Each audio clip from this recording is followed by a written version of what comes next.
नमस्कार, स्वागत है आप सभी का इंडिया न्यूज मध्य प्रदेश छत्तीसगढ़ में और मैं हूं आपके साथ आयुष चित्रांश। 5 दिन तक चले छत्तीसगढ़ के मानसून सत्र के आखिरी दिन सीएम भूपेश बघेल ने सीएजी के साल 2018-19 और 19 और 20 की रिपोर्ट को सदन के पटल पर रखा है।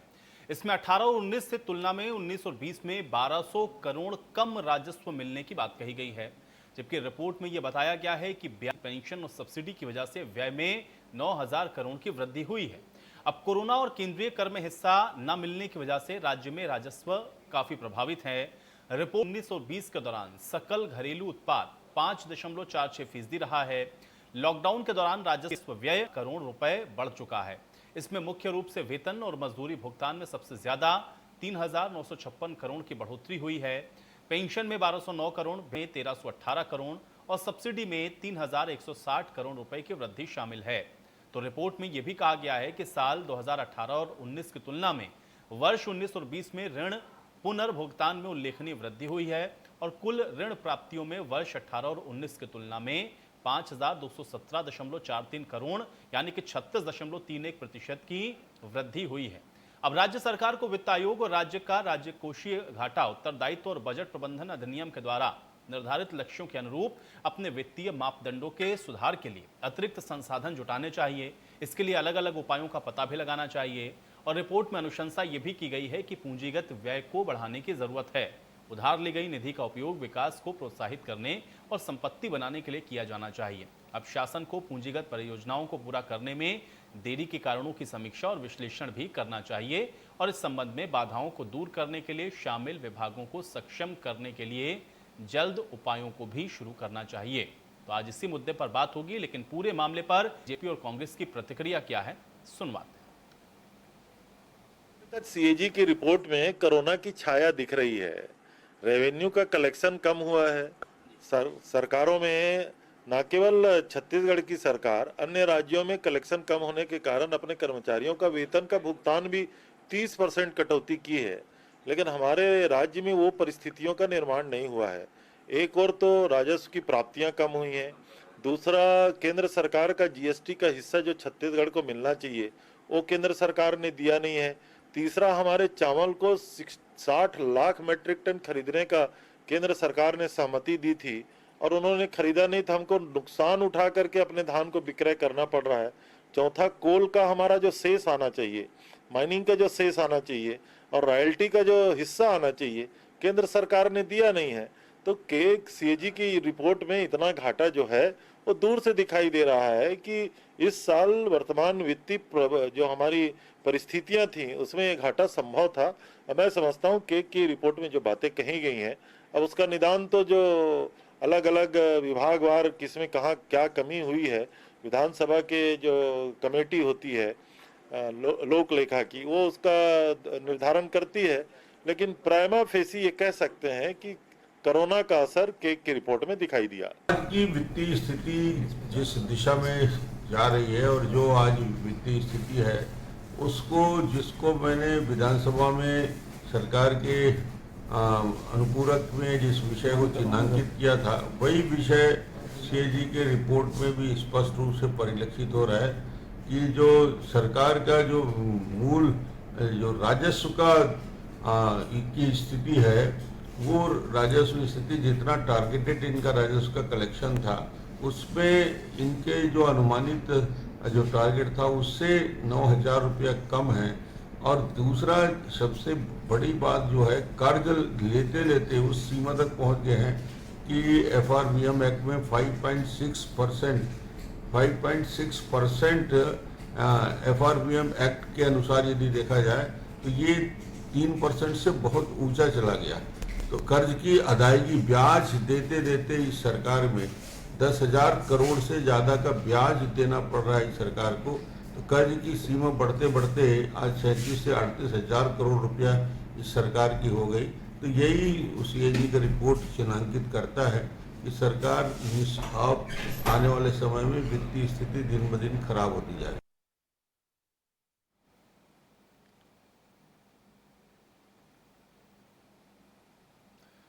तो तो सीएजी के वार पलटवार होना था तो वो हो रहा है। सवाल इसी बात का है कि अगर कमाई कम हो रही है और खर्चे बढ़ रहे हैं तो फिर आखिर इसको पूरा कैसे किया जाएगा, आज इसी पर चर्चा करते हैं। तमाम मेहमान मेरे साथ जुड़ गए हैं, उनका परिचय मैं आपके साथ करवा देता हूं। मणि वैष्णव जी हमारे साथ जुड़ रहे हैं, प्रदेश प्रवक्ता हैं कांग्रेस पार्टी के। मणि वैष्णव जी, बहुत स्वागत है आपका चर्चा में।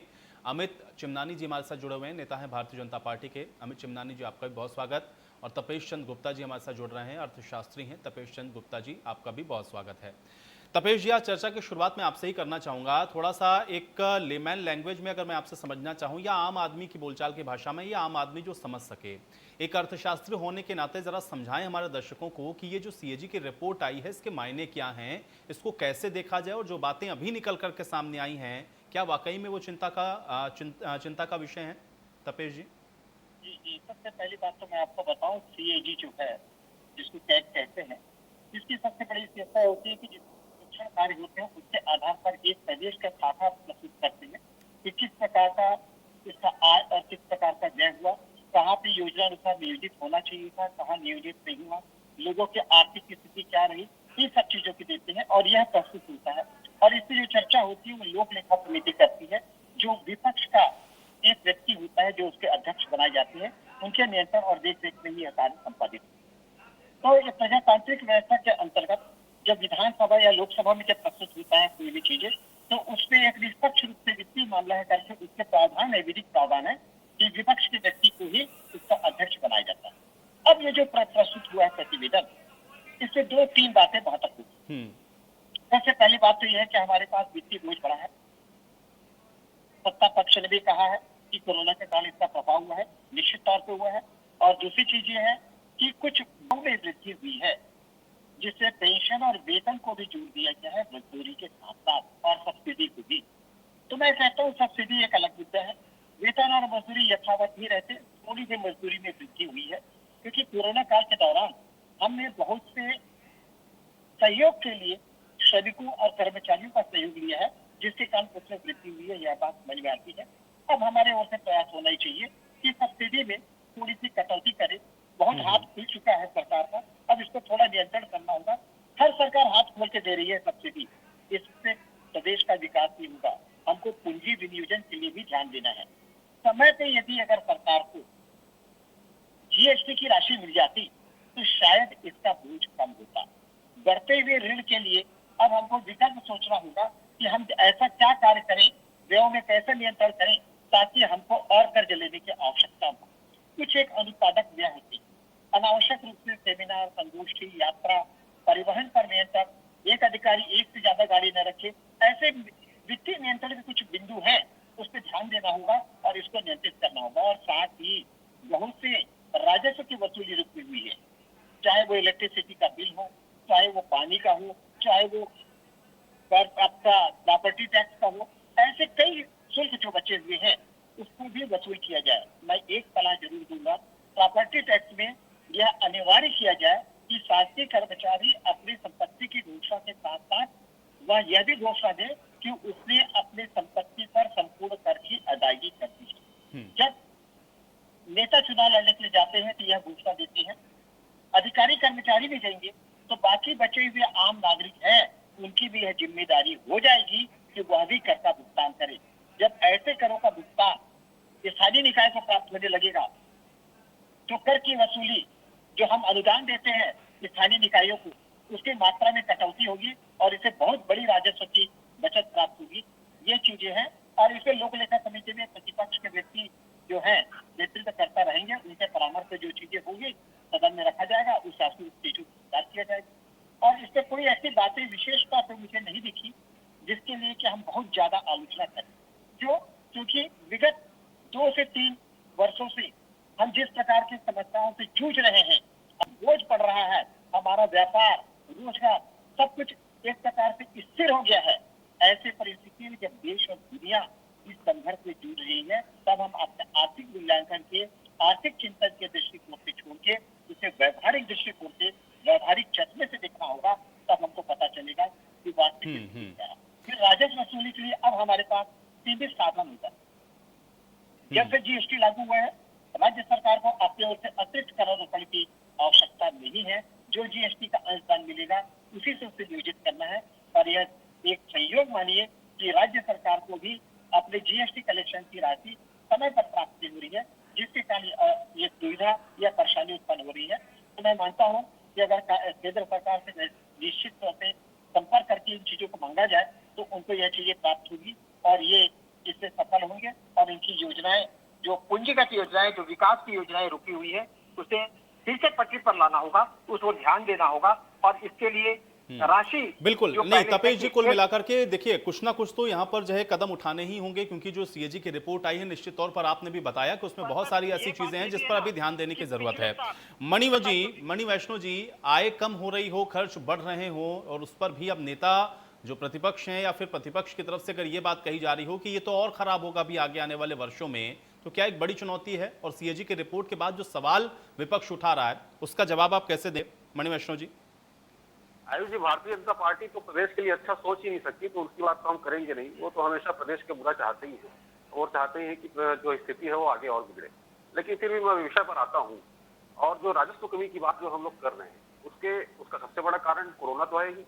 पूरा विश्व कोरोना से जूझ रहा था, हमारा प्रदेश भी जूझ रहा था। देश में जो स्थिति, वो स्थिति छत्तीसगढ़ में नहीं। छत्तीसगढ़ बहुत अच्छी स्थिति, भी बहुत अच्छी स्थिति में।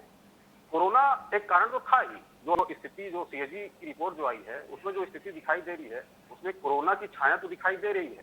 साथ ही साथ केंद्र सरकार की जो काली छाया है, जो इन्होंने कोल सेस नहीं दिया है अभी तक, जो इन्होंने जीएसटी का पैसा नहीं दिया है, जो इन्होंने रॉयल्टी का हिस्सा नहीं दिया है, कम से कम 22 से 30 हजार करोड़ रुपए लगभग जो छत्तीसगढ़ सरकार का हिस्सा है वो केंद्र सरकार दबाकर बैठी हुई है। दूसरी बात, 60,000 करोड़ 60 मीट्रिक टन जो है इन्होंने धान खरीदने का वादा किया था, चावल खरीदने का वादा किया था, उसे भी ये लोग नहीं निभाए। तो कोरोना के छाया के साथ साथ केंद्र सरकार की काली छाया है वो भी सरकार के ऊपर पड़ रही है। तो ये दो कारण हैं। और इसके बाद भी मैं आपको बताना चाहूंगा कि दो खुशी की बातें हैं, इसके बावजूद भी दो खुशी की बातें हैं। सबसे बड़ी बात कि हमारे राज्य में कोई कटौती नहीं की गई, मानदेय में कोई कटौती नहीं की गई, बराबर वेतन मिला, सबको बराबर मानदेय मिला। और सबसे बड़ी खुशी की बात मैं आपको बताना चाहूंगा कि 2005 से 2016 तक 1000 करोड़ रुपए की अनियमितता सीएजी द्वारा थी। मैं ये खुशी की बात है कि कम से कम सीएजी जा रही है। मैं आपको बताना चाहूंगा कि 2014 केवल 2014 से 29,000 करोड़ रुपए का छत्तीसगढ़ सरकार के विभागों में मिल नहीं रहा था। हम विधि प्रकोष्ठ के जो जसराज हैं उन्होंने उसमें खुलासा हुआ था कि 29,000 करोड़ रुपए, लगभग 29,000 रुपए करोड़। आयुष जी, कितनी बड़ी रकम होती है। उस समय गोवा जैसा राज्य, मुझे अच्छी तरह याद है, मैं सीएजी रिपोर्ट जब पेश किया जा रहा था उस समय मैं वहाँ सीएजी ऑफिस में बैठा हुआ था, वहाँ गोवा का हिस्सा नहीं मिल रहा था। लेकिन ये स्थिति तो वर्तमान में नहीं दिख रही है। अमित जी जवाब दें।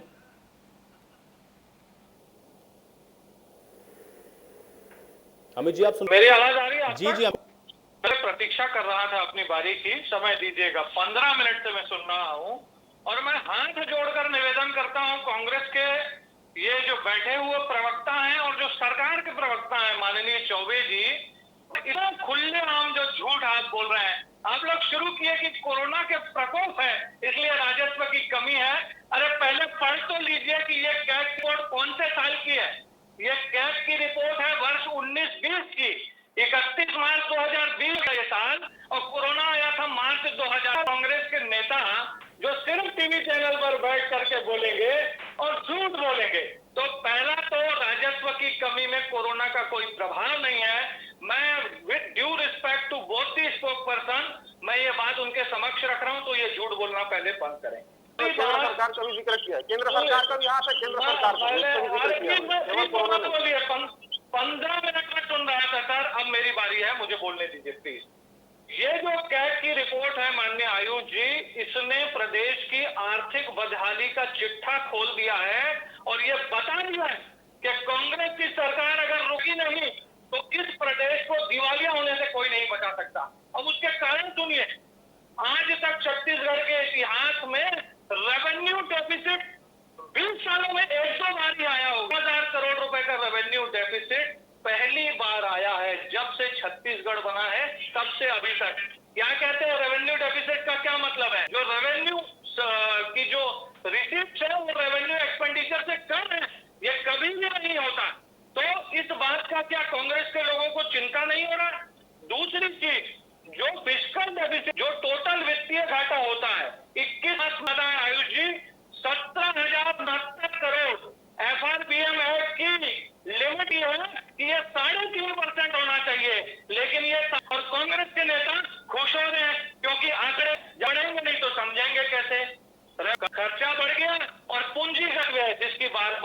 होती है, ये पूंजीगत व्यय होती ये वो चीज है जिससे अनिश्चितता की कोई बात है क्या? अरे सर पूरी बात बता रहा हूँ। आपकी सरकार मैं आपके कौन खुल रही है ना, अब जब कौन खुल रही है तो पता पड़ रहा है कि बीच में बोलना है। मैं आपके बीच में नहीं बोला था, प्लीज मेरा रिक्वेस्ट है आयुष जी थोड़ा सा इनको समझाइए। अब तीसरी बात जो मैं बोल रहा हूँ, कैपिटल प्रदेश का विकास होता है वो बहुत डाउन हो गया है। कैग की रिपोर्ट में इस पर चिंता जताई है। अनुमानित ही 13,000 करोड़ किया था पिछले बजट में, रिपोर्ट है, लेकिन किया भी 8,000 करोड़ है। ये कैग की रिपोर्ट कह रही है, मैं नहीं कह रहा हूँ। और माननीय मनी वैष्णव जी आपसे प्रश्न की बात कर रहे थे, 21,000 करोड़ रुपया आपने खर्चा ही नहीं किया बटे, उसको सरेंडर कर दिया। और 1,500 करोड़ ऐसा है जिसको ना आप वो पैसा कहाँ है ये तो आप कैग को बता ही नहीं की बात पे। जीएसटी की बड़ी बड़ी झूठी बातें राज्य सरकार करती। रिपोर्ट में लिखा है कि जीएसटी के पोर्टल का जब हमने एक्सेस मांगा है तो राज्य सरकार ने हमको जीएसटी पोर्टल का एक्सेस ही नहीं दिया। क्यों नहीं दिया जरा कैग की रिपोर्ट समझ लीजिए, क्यों आपने कैग को एक्सेस नहीं दिया और कैग को ये लिखना पड़ा। दूसरी बात, जीएसटी की जो आय थी अपेक्षित यानी कि अनुमानित वो 12,000 करोड़ रुपए थी, उसमें से लगभग 8,000 करोड़ रुपए सरकार ने टैक्स के रूप में दिया है और 3,000 करोड़ रुपए ग्रांट के रूप में दिया है, यानी कि 11,000 करोड़ रुपए सरकार ने जीएसटी का पैसा दिया है। मात्र 1,000 करोड़ रुपए का फर्क है, वो भी क्योंकि अनुमान ज्यादा लगा था इसीलिए। कैग ने एक जगह भी नहीं लिखा है कि केंद्र सरकार ने पैसा नहीं दिया, कैग ने एक जगह भी नहीं लिखा। एक और चीज, जो रेवेन्यू रिसिप्ट है टोटल राज्य सरकार की, केंद्र सरकार का है और 47% हिस्सा राज्य सरकार का है। क्या बात करते हैं आप लोग? इन बातों पे जरा जवाब दे दीजिए। इंसाफ नहीं मिल रहा था विभागों में, कोई स्थिति अभी उसकी नहीं ऐसी कोई रिपोर्ट में आपने दिक्कत बताई। मैंने जब आपको इतनी अनियमितताएं बता दी हैं तो शायद आपको पता ही नहीं कि फिस्कल में कितनी बड़ी अनियमितता है। आप शायद बात को समझ नहीं पाए। का हिसाब नहीं मिल रहा था 2014 से 16 में, अरे 2005 नहीं मिल रहा था राजस्व में। तो इस पर आप सिर्फ इसका जवाब दीजिए। आदरणीय मनी वैष्णव जी, आपकी आदत कांग्रेस की सवाल के बदले सवाल पूछने की है, इसको छोड़ दीजिए। अनियमितता पूछेंगे ना, क्या की रिपोर्ट पकड़ पेश की है आपने विधानसभा में, तो क्या क्या पॉकेट में लिखा है उसको? आप तो ना एक भी अनियमितता समझ रहे ना आपको जवाब देना है। चलिए मणि वैष्णव जी, भी बातों को बात सरकार था, उससे बहुत अच्छी स्थिति में यह सरकार चल रही है। इसी प्रकार की लगातार है और बेरोजगारी दर, चाहे सेवा दर की बात करें, चाहे कृषि विकास की दर की बात करें, हर स्थिति में सरकार से ऊपर है छत्तीसगढ़ बिना अनियमित। चलिए तपेश जी का मैं एक फाइनल कमेंट लूंगा, ठीक है? देखिए अब समय की मेरे पास कमी। तपेश जी जो बात यहाँ पर है उसका अलार्मिंग सिचुएशन क्या है गुप्ता जी? देखिए स्थिति ये है, हमारे पास राजस्व की कमी हुई है और उस राजस्व को हमको बढ़ाया, अभी भी कह रहा हूँ। और आपको एक बात कह दूं कि अनियमितता हुई है या नहीं हुई है, इसका दर्पण तो नकारात्मक बिंदु को उठा के फोकस करना और सकारात्मक बिंदु को दबा देना, ये भारतीय प्रजातंत्र में प्रतिपक्ष के स्वभाव के अंतर्गत, चाहे कोई भी सत्ता में रहे, हमें इसमें एक सकारात्मक बिंदु देखना चाहिए। वो ये है कि इस अवधि में रोजगार के अवसरों में कटौती नहीं हुई है और उसके राजस्व विनियोजन में किसी प्रकार की कोई कटौती नहीं की गई है। जहां तक विकास कार्यों की बात है, मैं किसी का पक्ष लेके बात नहीं कर रहा हूं। आप जो पहले 2-2.5 सालों की बात कर रहे हैं, उसमें 1 साल की अवधि तो पूर्ण रूप से निर्वाचन कार्य के कारण बीच से बाधित होती रही है। आप ऐसे ही काल पुराने निर्वाचन कार्य के समय कभी देखिए, तो उस समय भी आपको विकास कार्य और ऐसी चीजों पर होने वाला विनियोग कम मिलेगा। इस कारण इसे एक सकारात्मक घटनागत पहलू से देखिए। चलिए तपेश जी, अब आप किसी बात के साथ चर्चा मुझे यही समाप्त करनी होगी, समय मेरे पास नहीं है। आप सभी का बहुत शुक्रिया अपना समय निकालने के लिए, चर्चा का हिस्सा बनने के लिए। हालांकि अब जो कैग की रिपोर्ट आई है उसके अंदर जो बातें कही गई हैं, ये वित्तीय स्थितियां सुधरेंगी कैसे प्रदेश के अंदर, ये प्रदेश की सरकार को ही देखना होगा। आज बड़ी बहस में मेरे साथ फिलहाल इतना ही।